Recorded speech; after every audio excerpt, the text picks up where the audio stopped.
Hello my friends, you're listening to Ebird Online and I'm back with another review. And today we're going to be talking about everyone's favourite passport bro and his fiancée to be, Riley and Violet.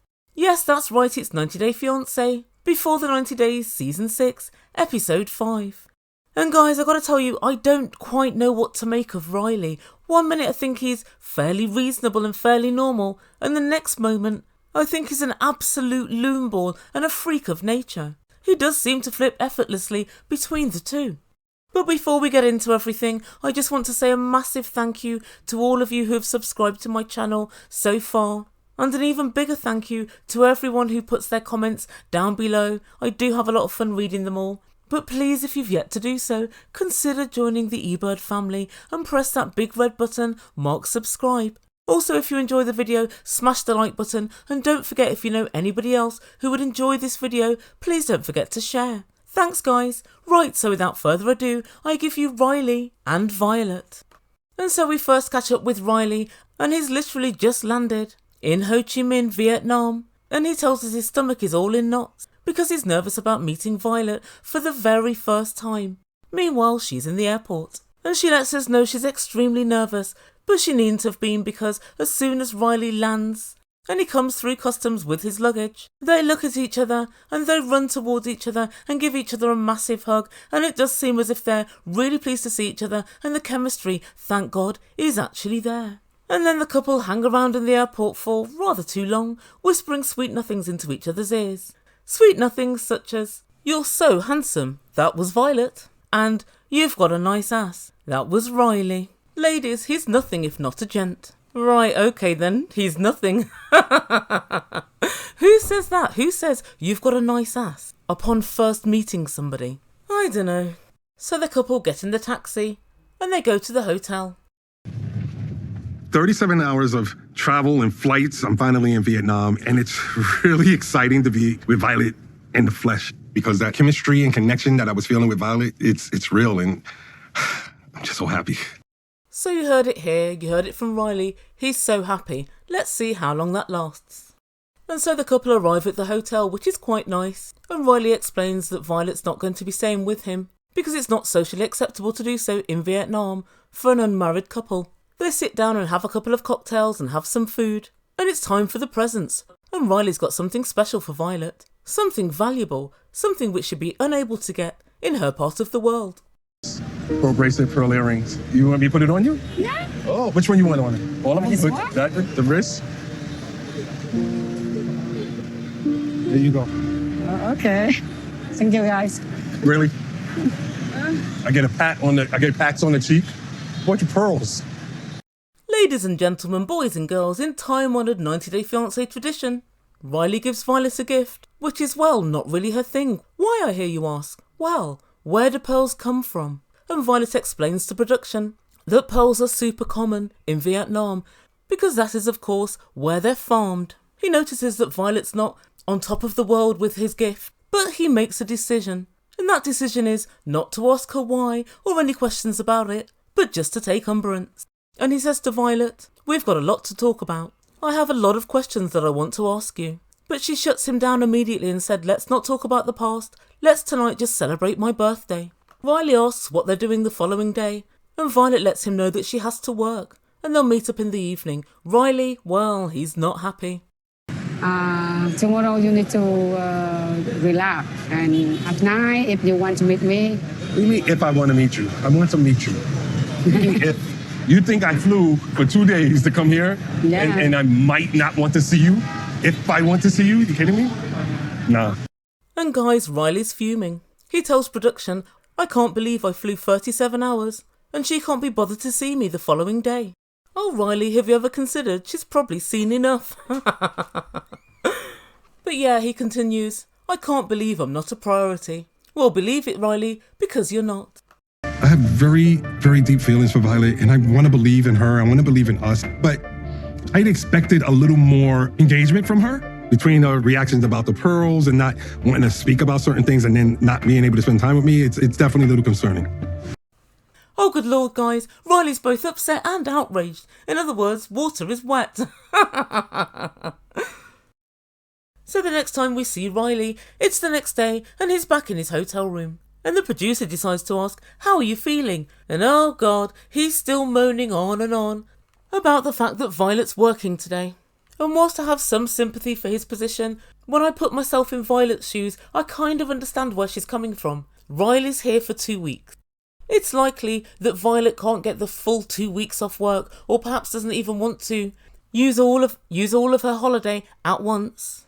So if you were going to try and save a day here and there, I think his first full day would more than likely be the one, because I would assume after 37 hours of travelling and 8,500 miles, he might well sleep into about midday, have a walk around the city, then go back and get ready to meet Violet from work and go and get drinks or dinner. So I don't necessarily think it's as out of order as Riley is making out. Also, Riley, you're on holiday. And as some of my older subscribers know, I've travelled extensively. I've lived in Southeast Asia and China and America and so on. And there have been many, many times when I've gone to visit somebody and they've been at work all day, every day, and I'm left to my own devices. And they might have the odd day off here or there. But Riley's like a dog with a bone with this one. He's exceptionally unhappy and he'd like everybody to know. And so Riley decides to speak to his friend Tiffany back in the US. And when he gets hold of Tiffany, she asks him, how are things? How is it? And he said she was more beautiful than ever I imagined. However, she's not meeting up with me today. She's evil. I can't believe it. It's ruining my trip. Oh god, guys, Riley needs help, medical help. He should phone a doctor and ask if shutting the fuck up is right for him. But unfortunately, Tiffany decided to put 50p in Riley's slot. And she wound him right up. So she knew you were traveling all this way? Yeah. And she had plans? Yeah. I don't understand that. And I can understand Tiffany saying that because Riley said, oh, she's got a bunch of other plans. He didn't say the truth. She's at work. The way Riley tells it, she's busy watching daytime TV, eating bonbons. And she did also agree to meet with Riley that very evening. So you have but a few hours to wait. And so Tiffany said, put your foot down, make sure you're super demanding. Tiffany, are you familiar with Riley? And she said, don't be a wuss. Don't get caught up in the beauty or the booty. Really, Tiffany should have advised him to speak to Violet and find out what her plans are for the succeeding 2 weeks. Just ensure there's enough time for them to spend quality time together. And then Tiffany went one step further and said, oh, when are you going to see her kids? This daughter that you sent money to. Tiffany, it was $100. Anybody would think he paid her through university. But anyway, enough of all that. Riley's got something else to moan about. He said when I gave her the pearls, she acted like it was, well, not that great a gift. Riley, that's because, well, it wasn't that great a gift. Pearls are 10 a penny in Vietnam. Again, Riley, it's a conversation. Oh, Violet, I noticed yesterday when I gave you your pearls, you kind of didn't seem that happy. Do you like pearls? Did you like my gift?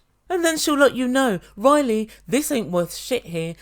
You may as well have bought me marbles on a frickin' string. Then you would know.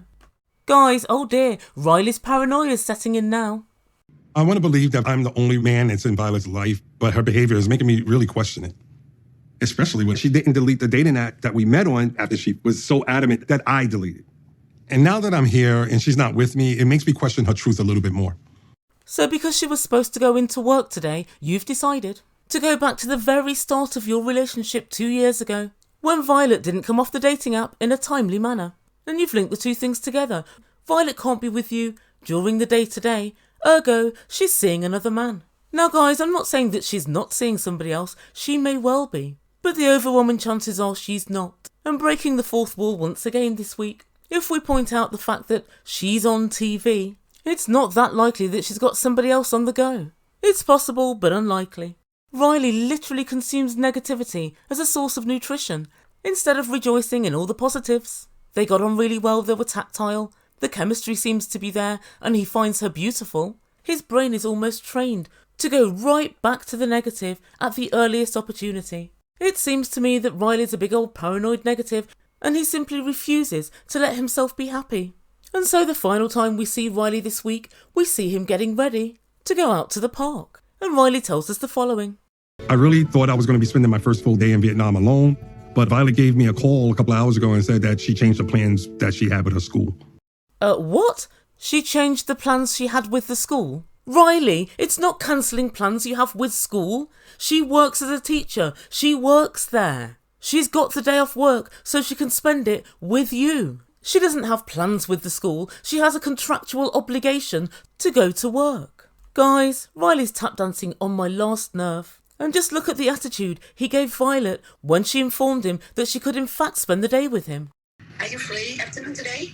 Yeah, because I'm in your country and I have nothing going on without you. Yes, I am free. Why? I wanted to invite you to come to Independent Village. I thought I wasn't going to see you until tonight. I talk with you in Independent Village. Okay. Instead of saying, oh, fantastic, I'm so glad you could change your plans, he decides to be ridiculously sarcastic and still say, I thought we weren't meeting up. She's just told you that you are. You weren't meeting up before. She recognised that you were unhappy with the situation and she sought to change her plans. How difficult is that to understand? So the couple meet at Independence Park and there's a big palace there and tanks.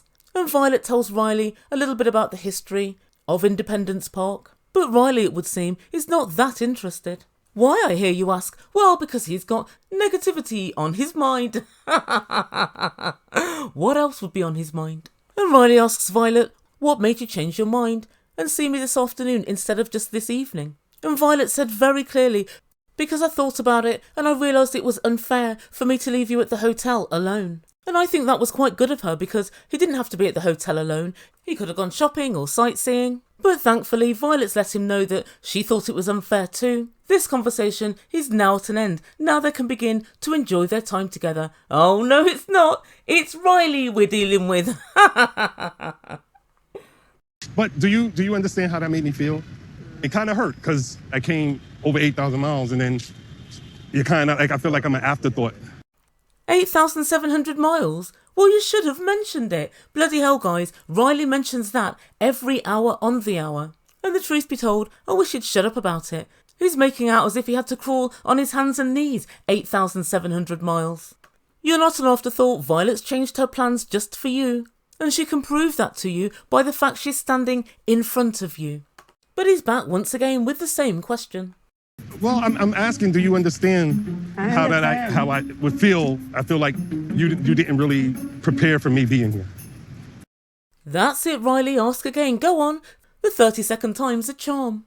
But then he stops by a tank and he says, can we just say that for the rest of the time that I'm here, you're going to spend time with me and you're not going to have a bunch of things planned? Oh Lord, again with the bunch of things planned. What do you mean work, Riley? Do you mean you're not going to go to work? And once again she said, I care about you and I don't want you to be upset. But then she felt the need to tell producers because, well, it seems as if Riley just wasn't getting it.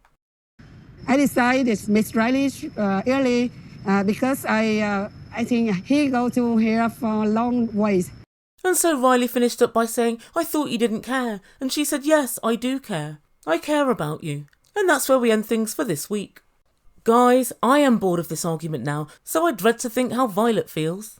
But what do you guys make to it all? Do you think she was out of order for still planning to go to work? Or do you think fair play, she's got bills to pay? I personally think that once she realised how much this meant to Riley, she went into work in the morning and got the afternoon off. But I think Riley just wants to haul her over the coals for her earlier decision. And even though she kept on saying, yes, I understand that you're upset. That's why I changed my plans. He kept saying, but do you know how it made me feel? Riley, obviously she did. That's why the plans were changed. That's why she didn't go to work. And there's another thing which troubles me somewhat. He's minimised her job as a teacher. And he keeps on saying a bunch of plans, rather than she has to go to work. She has a commitment to both her employer and her students. I don't know, I personally think he's trying to create the narrative that she was off messing around and doing nothing of any importance, and that's why he couldn't meet her, even though he knows good and well she was supposed to be at school. Now, I'm not saying that I think that Violet is an upstanding citizen. We don't really know that much about her at the moment, so I'm not really necessarily batting for Violet at this point.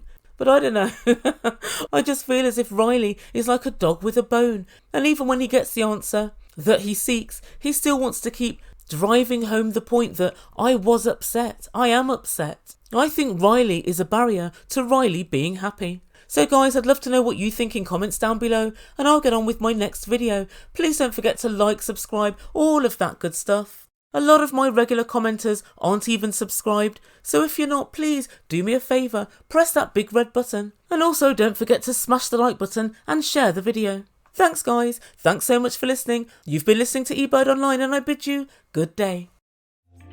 Baby, you get me ice and fire. You're channeling wind and rain. You're some kind of butterfly. Baby, you give me midnight. You whip up my appetite. Don't leave me here high.